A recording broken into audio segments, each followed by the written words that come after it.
Olá, pessoal! Nessa aula, nós vamos estudar um assunto muito importante. Nós vamos falar de vetores. Muito bem. Na verdade, nós vamos falar de variáveis compostas homogêneas. Meu Deus, o que é isso? Calma, a gente chega lá. Antes de falar dessas variáveis, de vetores, eu gostaria de começar olhando para um algoritmo, para um problema.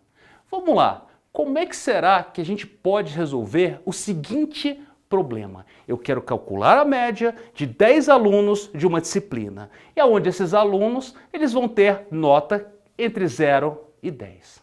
Pois bem, está aí o nosso algoritmo, que nada mais é do que uma réplica, uma cópia de um algoritmo que a gente escreveu numa aula passada. Vejamos, ali a gente está declarando uma variável nota.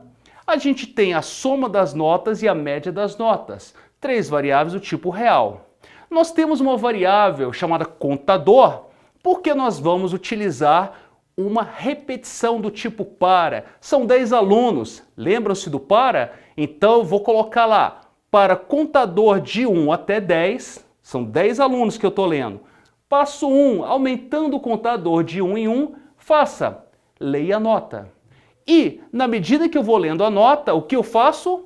Eu coloco essa nota dentro da soma das notas. Reparem ali, antes da repetição, soma das notas está guardando 0. E dentro da repetição, eu faço, a soma das notas vai ser o que está na soma, mais a nota que eu acabei de ler. E, finalmente, depois da repetição, o que a gente faz? Para calcular a média, nós pegamos a soma das notas e dividimos por 10. Em seguida, nós mostramos qual é essa média, ok? Nós já fizemos esse programa numa aula passada. Mas e se o problema fosse um pouco maior? Por exemplo, se eu quisesse calcular a média das notas e depois, vejam só, calcular a quantidade de alunos que obtiveram uma nota maior que a média. Será que a gente consegue? Vamos lá. Primeira solução para a gente resolver esse problema, uma primeira ideia. Nós poderíamos tentar fazer o quê? Complementar a solução anterior. Ora, nós já temos toda a parte até a média. O que a gente precisa fazer é escrever um pouquinho mais para descobrir quantos alunos têm a nota maior que a média. Perfeito? Mas vamos lá. Vamos lembrar que naquela solução a gente não está guardando as notas que a gente leu. Então é necessário pedir as notas 2 vezes. Por quê? Porque na primeira vez, que é o que a gente fez no algoritmo, a gente soma as notas para calcular a média. Ok, já fizemos isso. Mas na segunda vez, nós precisamos pedir novamente as notas para verificar se a nota é maior que a média. Vamos olhar para essa solução? Vejam lá, nós temos lá o nosso algoritmo que o objetivo dele é calcular a média das notas. E nós declaramos ali as nossas variáveis, nota, a soma das notas, a média das notas, ok? Temos a nossa variável contador, que vai ser utilizada na repetição para, ok? E uma variável número de notas maior que a média, perfeito? Ali embaixo vocês vão ver, é uma repetição daquele código que a gente acabou de ver. Temos ali a repetição para, que faz a leitura das notas e vai somando essas notas, logo em seguida a gente calcula a média das notas. E aí vem o que a gente fez a mais. E o que a gente fez a mais? Vamos lá, tem uma repetição para, de novo, aonde a gente vai ler novamente as 10 notas. Então a gente tem lá, para contador de 1 até 10, passo 1, ou seja, contador aumentando de 1 em 1, faça, leia a nota. Ok, peguei a nota e agora eu faço a pergunta. Se a nota for maior do que a média das notas, então o que eu faço? A minha variável que está contando o número de notas maior que a média, eu aumento 1, ok? Essa minha variável é um tipo de contador. Então, se o se é verdadeiro, a minha variável incrementa em 1, ok? E no fim da repetição, o que eu vou ter? Na minha variável número de notas maior que a média, eu vou ter exatamente a quantidade de notas maior que a média. Perfeito? Será que essa solução funciona? Vamos analisar.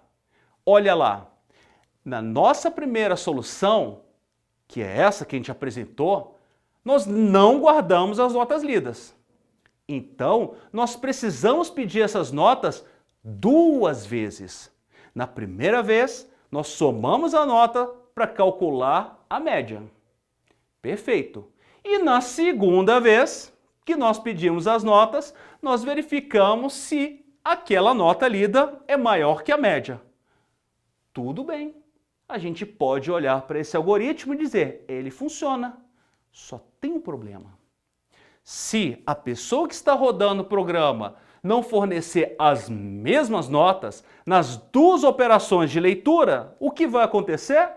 O programa não vai ser confiável. Ele vai mostrar um resultado incorreto, ok? E o problema dessa primeira solução é, nós estamos lendo as notas duas vezes e não necessariamente o nosso usuário vai digitar as notas do mesmo jeito, ok? Essa solução, então, não é confiável. Pois bem, vamos então olhar para uma segunda solução. E nessa segunda solução, nós vamos trabalhar com o problema da primeira. O problema da primeira solução é que a gente não estava guardando as notas lidas. Se a gente estivesse guardando, a gente não precisaria pedir duas vezes essas notas, concordam? Então, nessa segunda solução, nós vamos guardar as notas, perfeito? Então, nós vamos pedir essas notas uma única vez, tá? Porque nós vamos guardar essa nota. Guardei a nota, calculo a média. Já tenho as notas, verifico se qual nota é maior do que a média. Será que essa solução é melhor? Será que ela resolve? Vamos ver? Estamos aqui com o nosso algoritmo. Vejam lá, estou declarando as variáveis, a soma das notas, a média das notas. São 10 notas que eu tenho que ler, não é? Então, eu estou declarando agora as variáveis nota 1, nota 2, 3, 4, 5, 6, 7, 8, 9 e 10. Já comecei a perceber um probleminha aqui, professor. Perfeito. Temos uma variável que vai guardar o número de notas maior que a média. Vamos lá, como é que a gente pede as notas? Primeiro, começamos lá, a soma das notas é igual a 0, ok? Recebe 0. E aí o que eu faço? Leio a nota 1, depois tem outro comando para ler a nota 2, tem outro comando para ler a nota 3, outro para ler até ler a nota 10. Tenho 10 comandos leia. Um para cada nota. E além disso, cada vez que eu leio uma nota, eu faço a soma das notas, recebe a soma das notas mais a nota que eu li. Então, mais nota 1, mais nota 2, mais nota 3. Opa, o programa está crescendo bastante.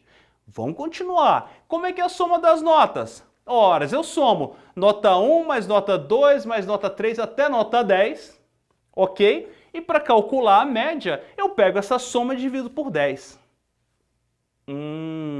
Mas funciona, ok?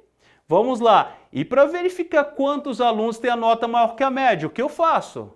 Vamos lá. Número de notas maior que a média é 0. E aí?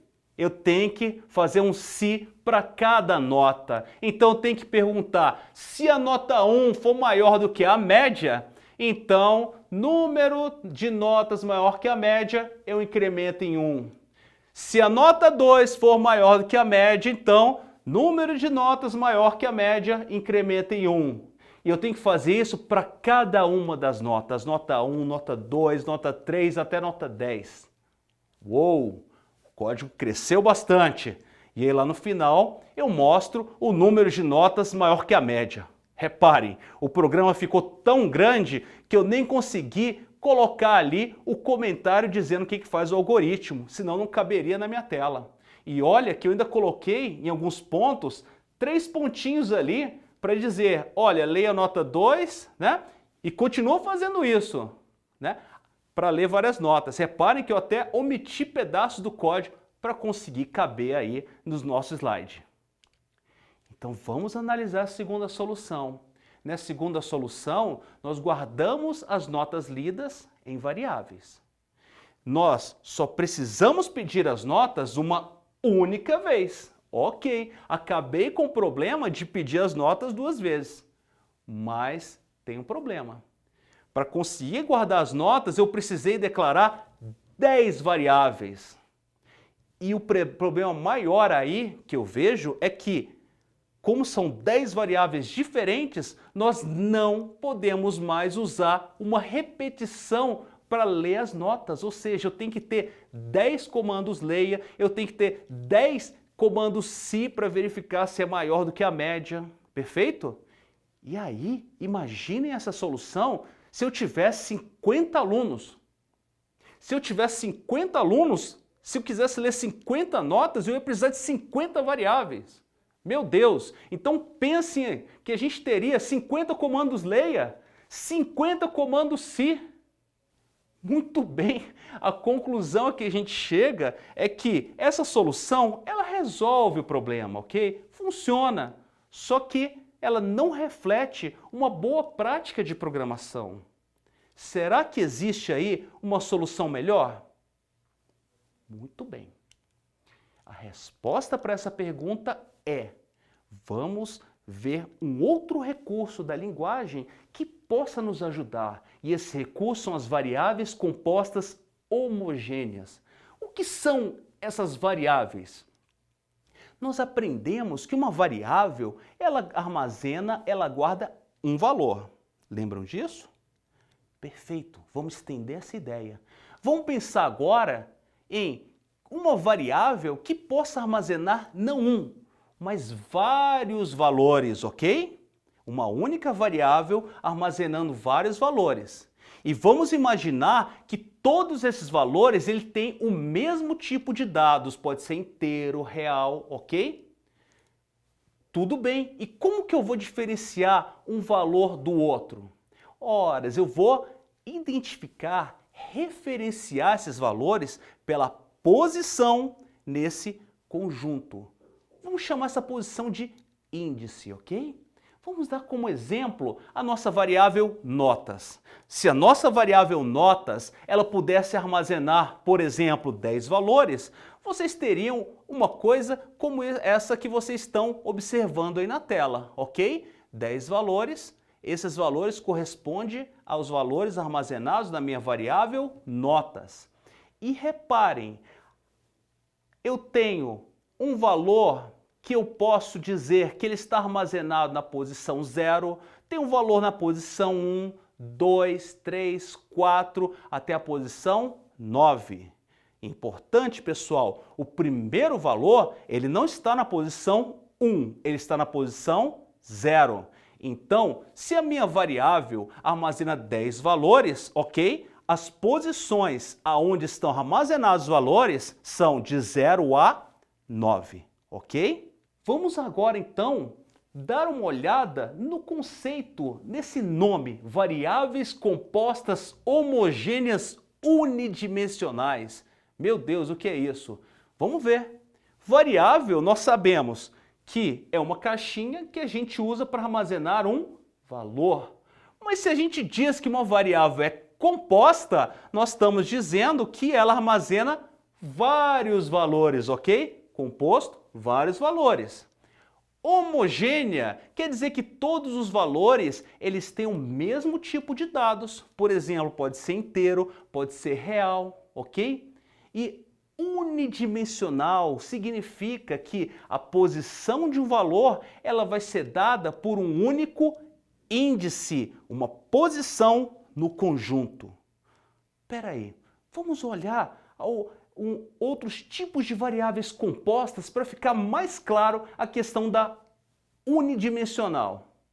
Pois bem, as variáveis que têm somente um índice para referenciar um valor, aquelas que eu uso uma única posição para referenciar um valor, eu vou chamar de vetores. E lá da matemática, vocês conhecem uma outra variável que eu poderia utilizar para referenciar um valor usando duas posições, as matrizes. Ora, um elemento de uma matriz, eu identifico ele pela linha e coluna. São dois índices ou duas posições que eu tenho que especificar para encontrar o elemento. Pois bem, o vetor é um tipo mais simples de matriz. Tá joia? É um tipo de matriz, por exemplo, que tem uma única linha e várias colunas, ok? Para simplificar, nós usamos um único identificador, que é a posição, para referenciar um elemento do vetor. Pois bem, e como a gente declara um vetor? Usando essa sintaxe que vocês estão vendo aí na tela. O tipo de dados, o nome. Reparem, até aqui é igualzinho a declaração de uma variável. O que muda é que você vai colocar ali, entre colchetes, o número de elementos do vetor. Então, se eu quiser declarar uma variável notas, tá joia?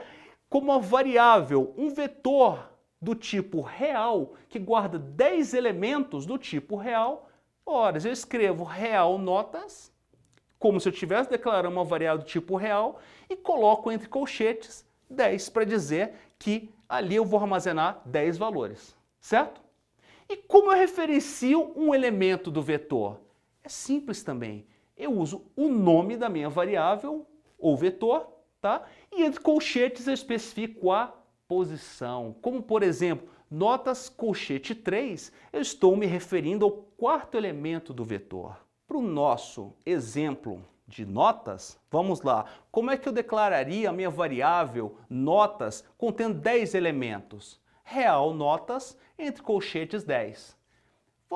Estou mostrando ali na tela a representação dessa minha variável notas. Reparem, os valores, são 10 valores ali nas caixinhas azuis, tá? E os índices, que são as posições do vetor, que eu uso para referenciar esses valores. Então, olha lá, nota índice 0, ou seja, qual valor está armazenado na posição 0? 6. Então, nota índice 0 é 6. Notas índice 2 é quanto? Olha lá, na posição 2 é 9. Notas índice 7, qual é o valor que está armazenado ali? 4,7, ok? Importante aqui, pessoal, olha que legal.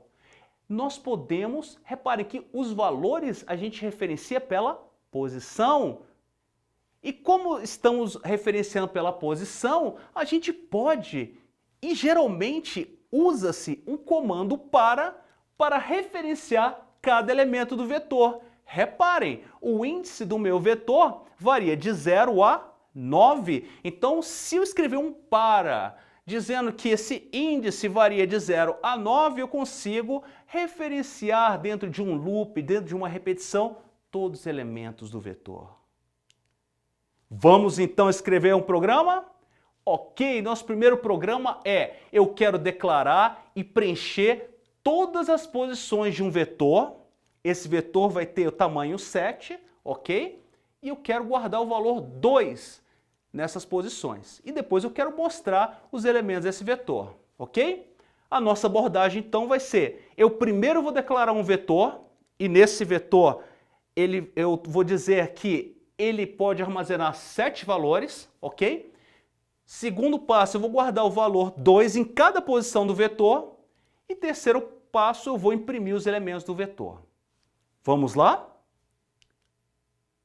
Temos aqui então o calango aberto, né? O nosso problema está ali especificado no objetivo: preencher todas as posições do vetor de tamanho 7. Vamos declarar o vetor, ok? A gente declara o vetor com 7 elementos, certo? Agora nós vamos declarar uma variável que vai servir como contador para a nossa repetição, para o nosso comando para. Dessa vez eu vou chamar essa variável de i. I, simplificação de índice, ok? Para varrer, olha, reparem, o índice, a posição dos elementos do vetor varia de 0 até quanto? 6, pessoal. O vetor tem tamanho 7, então meu índice vai variar de 0 até 6, incrementando de 1 em 1. Reparem o meu para. Eu estou usando o i para referenciar as posições do vetor. Então o que eu faço? Para ir de 0 até 7 eu faço na posição i do vetor, eu guardo 2, certo? Então, vetor na posição 0 recebe 2, na posição 1 recebe 2 e por aí diante, tá bom? E por fim, para imprimir os elementos do vetor, o que eu faço? Eu também escrevo um para, e o i variando de 0 até 6, que é a última posição do vetor, tá joia? E aí o que eu vou fazer? Eu vou mandar escrever ali o elemento que está na posição i, tá joia? E vou dizer também, pedir para mostrar, né? Eu estou mostrando aí, na verdade, a posição i e o elemento do vetor que está na posição i. Perfeito? Tá aí o nosso programinha. Reparem, nós estamos usando repetições para percorrer os elementos do vetor. Simplificou bastante, não? Olha lá a execução do programa, estamos rodando. E vocês podem observar aí que em cada posição no vetor nós estamos armazenando o valor 2.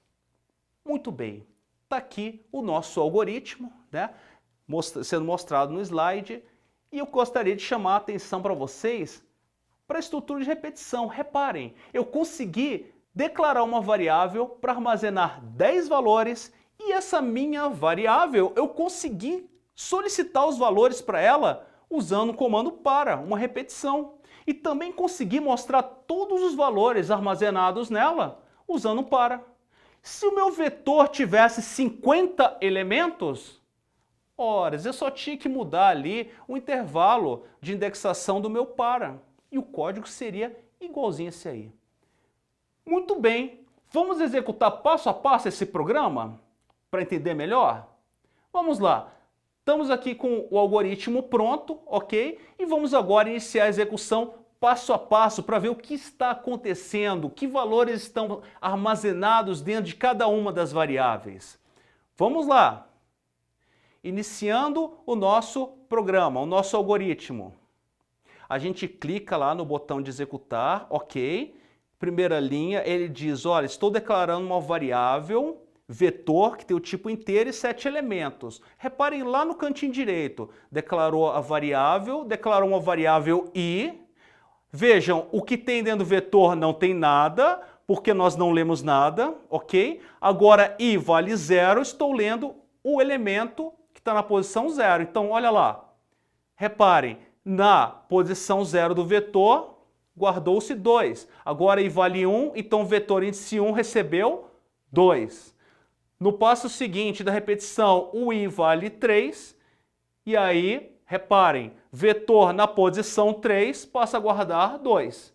E aí a gente pode continuar executando a nossa repetição, tá joia? Então, para a posição de 0 até 6, ele guardou o valor 2. Reparem, olhem lá, cada posição do vetor está guardando o valor 2.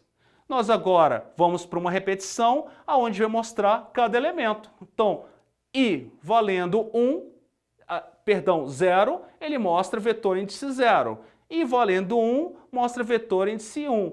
E aí por diante vocês vão vendo os elementos do vetor sendo impressos na tela. Perfeito? Execução passo a passo. Tentem simular, tentem fazer esse mesmo passo aí no computador de vocês. E vamos lá, vamos escrever mais um programa. Nesse outro programa eu vou solicitar para o usuário 10 valores inteiros e eu quero armazenar esses valores num vetor também, tá? Em seguida, eu quero verificar se algum dos valores fornecidos é igual a 30. E se for, eu vou imprimir a sua posição no vetor, ok? Então, qual a nossa abordagem? Nós vamos declarar um vetor que vai armazenar 10 valores. Nós vamos fazer a leitura dos 10 valores. Em seguida, vamos verificar se cada valor lido é igual a 30. Vamos lá? Muito bem. Estamos aqui novamente com o calango aberto.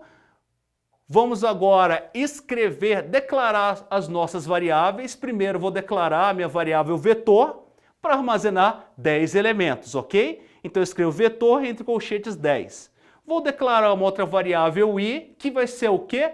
O contador da minha repetição para. Eu vou usar um para referenciar cada elemento do vetor. Muito bem. Preenchimento do vetor, eu vou fazer o seguinte. Para i, que é o índice, a posição do elemento de 0 até 9, ok? Aumentando de 1 em 1, porque 9, o vetor tem 10 elementos. Então, o índice, a posição dos elementos está de 0 até 9. Então, para cada posição do vetor, ok? O que eu vou fazer? Vou ter um comando escreva que vai dizer, olha, digite ali um valor para vetor na posição i, ok? Aonde o i, na primeira vez da repetição é 0, segunda vez é 1, e vai de 0 até 9, ok? Em seguida, o que eu vou fazer? Leia o valor que vai ser armazenado na posição i do vetor. Isso dentro da repetição. Então, essa minha repetição, ela vai fazer o quê? Vai fazer a leitura dos valores do meu vetor, de todos os valores do meu vetor. Em seguida, o que eu vou fazer? Agora eu vou continuar o meu algoritmo. Eu vou fazer uma análise do meu vetor. Então vamos lá. Novamente, olha o para aí. Quais são as posições do vetor? De 0 até 9. Então vem um para i de 0 até 9. Ok? E o que eu vou fazer para cada elemento do vetor? Eu vou fazer a seguinte pergunta. Olha, se o elemento que está na posição i, ele for igual a 30, então, o que eu vou fazer? Fecha o então ali, fecha o se, perdão. Eu vou fazer o quê? Escreva a posição em que está armazenado esse elemento. Então, eu vou escrever ele na tela. Achei na posição i. Perfeito? Esse é o nosso algoritmo. Tá? Então, se a gente executar, vejam lá, vou fornecer alguns valores ali como entrada para o meu algoritmo, tá? Primeiro está pedindo o valor para a posição 0 do meu vetor. Vamos lá, colocar um valor aqui, valor para a posição 1, para a posição 2 e assim por diante. Vamos fornecer vários os valores aqui para o meu vetor, certo? Ok, meu valor tem 10 elementos, então a posição, o índice varia de 0 até 9. E reparem, olha lá, ele mostrou as posições em que está armazenado o valor 30. Perfeito? Muito bem. E aí está o nosso algoritmo. Se vocês quiserem estudar, analisar com mais cuidado, está aí o nosso algoritmo para vocês testar aí, inclusive no Calango, tá bom? Vamos para outro exemplo? Olha lá, agora eu quero o seguinte, eu quero imprimir, eu quero gerar primeiro e depois mostrar na tela um vetor B. E esse vetor B, ele é o seguinte, ele vai ser obtido com a inversão de um vetor A, que contém 10 elementos inteiros.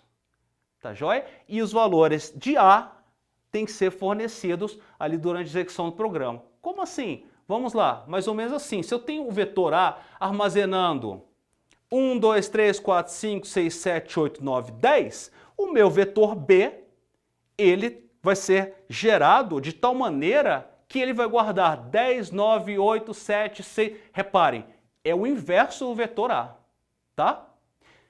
E qual a ideia aqui, pessoal? A ideia é vocês pensarem no mapeamento. Como é que o vetor B vai ser construído? Tem uma formulazinha por trás disso aí. E a fórmula é essa que vocês estão vendo aí. Na posição I do vetor B, eu vou armazenar o valor que está armazenado na posição 9 menos I do vetor A. Então, olha só. Na posição 0 do vetor B, eu vou armazenar o elemento que está na posição 9 menos 0, ou seja, eu vou armazenar o valor A9. Na posição 1, eu vou armazenar o valor que está na posição 9 menos 1 do vetor A. ou seja, A8. Na posição 8 de B, eu vou armazenar o valor que está na posição 9 menos 8 de A, ou seja, A1. E assim por diante, ok? Essa é a nossa fórmula. E vejamos, está aqui o nosso algoritmo. Vejam lá, eu estou declarando dois vetores, o vetor A com 10 elementos, o vetor B com 10 elementos. E também eu tenho uma variável I, que vai ser o quê? O meu índice, indexador, aquele que vai ser usado para referenciar as posições do vetor. Então, olha ali o meu para I de 0 até 9, ou seja, estou varrendo as posições do vetor, eu estou lendo um valor para a posição I do vetor A. Então, com esse para, eu estou fazendo o quê? Estou lendo todos os elementos do meu vetor, certo?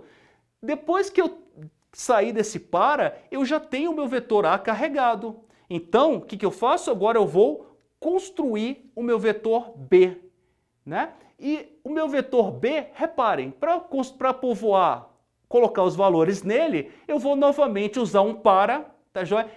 E nesse para, I de 0 até 9, faça o quê? Na posição I do vetor B, guarde o valor que está na posição 9 menos I do vetor A. E, finalmente, depois que eu construir o meu vetor B, eu vou ter um novo para que vai ser utilizado para mostrar os elementos do vetor B. Reparem a execução do programa, eu forneci os valores do vetor A, ok? Nessa minha execução de 1 a 10, e ele mostrou o vetor B, que é justamente o inverso do vetor A. Tá joia? Tentem executar esse programinha aí na máquina de vocês, forneçam outros valores. Perfeito? Outros algoritmos que podem ser utilizados com vetores, por exemplo, se eu quiser a soma dos elementos de um vetor, o que eu faço? Soma recebe 0, e aí eu faço uma repetição. Para ir de 0 até 9, nesse caso meu vetor tem 10 elementos, faça a soma, é o que está na soma, mais o elemento que está na posição I do vetor. A gente já conhece esse tipo de algoritmo que faz a soma. Nós vimos em exemplos passados. Se eu quiser o menor valor de um vetor, assim, eu coloco lá, menor vai receber o primeiro elemento do vetor, que é o elemento que está na posição 0 do vetor. E aí eu coloco um para, uma repetição. Novamente, para ir de 0 até 9, ou seja, para cada posição do vetor, faça. Se o elemento na posição I for menor do que aquele que eu falei que é o menor valor, então o que eu faço? O menor valor passa a ser o elemento que está naquela posição I. Se eu executar esse algoritmo, eu vou ver que depois da repetição, a minha variável menor vai estar armazenando o menor valor do vetor. Muito bem, vamos então finalmente voltar para aquele problema da média, aquele problema lá do comecinho da aula. Olha só, queremos calcular a média das notas de 10 alunos e depois eu quero saber a quantidade de alunos que obtiveram nota maior que a média. Mas agora nós estamos munidos dos vetores. Vamos ver como é que ficaria o algoritmo? Vejam aí, o tanto que está mais simples agora. Eu estou declarando a variável soma das notas, a média das notas. Para armazenar as notas, eu tenho um vetor de 10 elementos. Eu tenho a minha variável contador, que vai ser utilizada para indexar os elementos do vetor. E a minha variável notas maior que a média.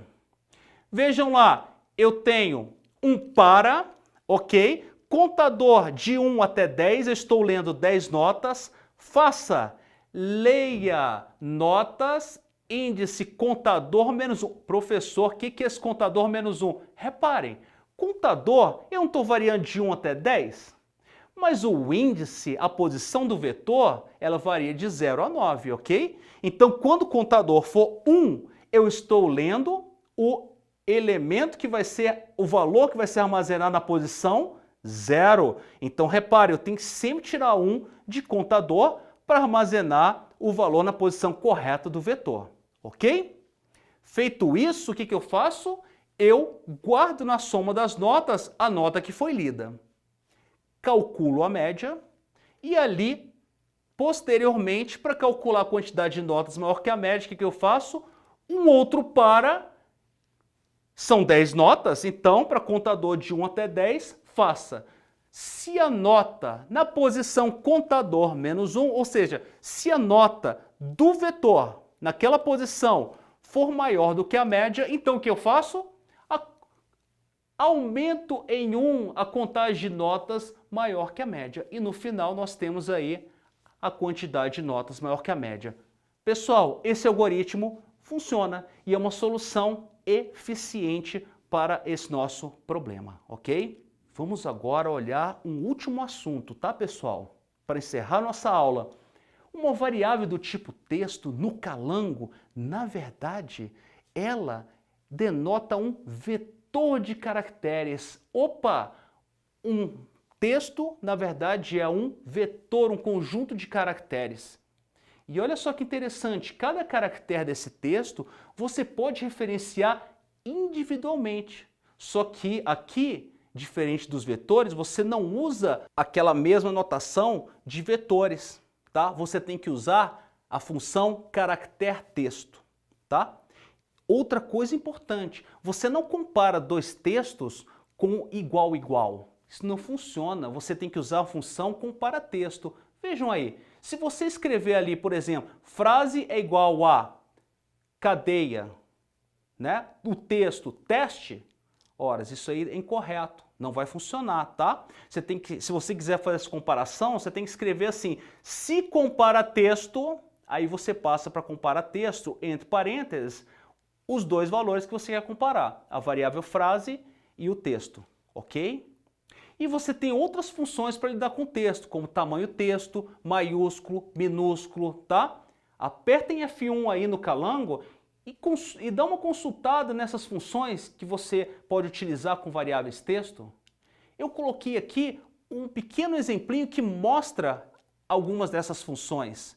Eu gostaria que vocês pegassem esse programinha, tentassem executar ele no Calango e depois estudassem outras funçõezinhas, ok? Basicamente, o que esse programinha faz? Eu tenho uma variável frase do tipo texto, ok?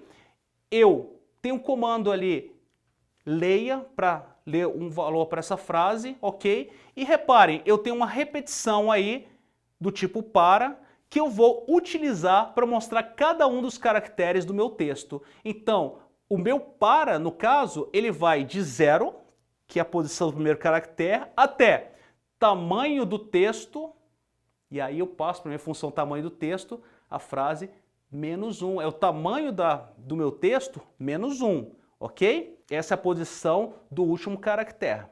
E aí eu estou mostrando aí qual é o caractere que está naquela posição I, tá? Logo em seguida, eu mostro a minha frase em maiúsculo e minúsculo, e aí eu estou usando a função maiúsculo e minúsculo, tá joia?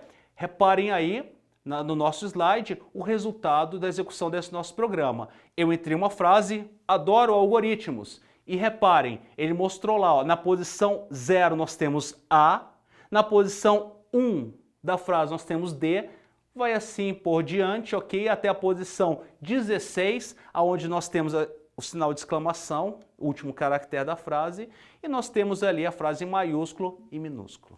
Perfeito?